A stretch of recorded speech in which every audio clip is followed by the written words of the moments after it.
of the things you knew that needed improvement? Well, I still think, we're still focusing, on continuing trying to get better defending and rebounding.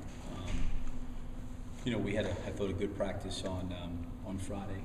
We went twice on Saturday, and then we took Sunday off, and then we kind of had a walkthrough a little bit yesterday just to get our guys familiar with Jackson State and just some of the things that they do and walk through some things in the court, and then that will give us 3 days here of being live to get prepared to play Friday.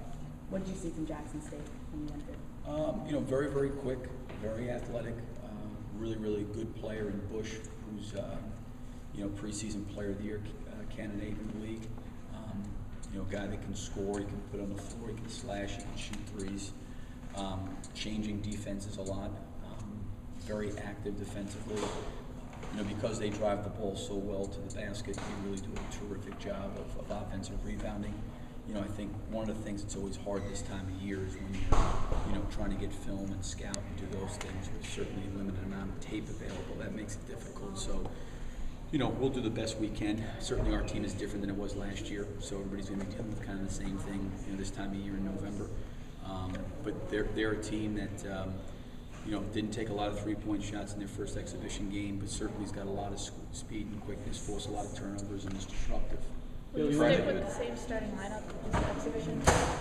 I don't know that right now. I would say right now, if we were going to play today, I'd say it'd probably stay the same. But, I try to at least have those guys understand that when we go into every practice, every game, just because somebody started or a unit started, the previous game doesn't mean that's necessarily going to hold true. I think how these guys practice and perform here the next 3 days will be important. I think because of our depth, in the back court, we're going to rotate those guys. So the starting part of it, I don't think is necessarily that important to me. It may be important to them. But I think, right now I feel comfortable with what we've done so far. Well, you talked about Chandler's absence in the 3 spot in terms of rebounding. How much confidence do you have about Beal, about Rosario, about some of those guys picking up the slack if you go with the smaller lineup? Yeah, I think clearly Brad is the best rebounder from that position of our perimeter guys. He's got to do a better job getting in there because he's capable, and I think it's probably a little bit new for him in terms of what we're asking him to do. But we need him, but it's not even only him. We need Irving to go grab 4 or 5 rebounds. We need Kenny to grab 4 or 5 rebounds. Rosario 4 or 5. Beal 5 to 7.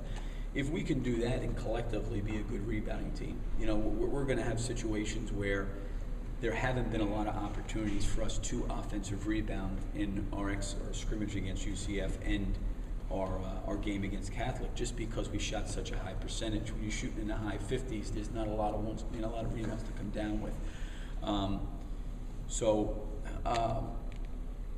That's got to be a focus, but certainly defensively, I think it's got to be done collectively as a group, and we don't have guards that have got maybe necessarily great size, so it's something that they've got to be willing to do and understand the importance of doing it. I think that they see it, they understand it. I think it's just a matter of us trying to get it done collectively.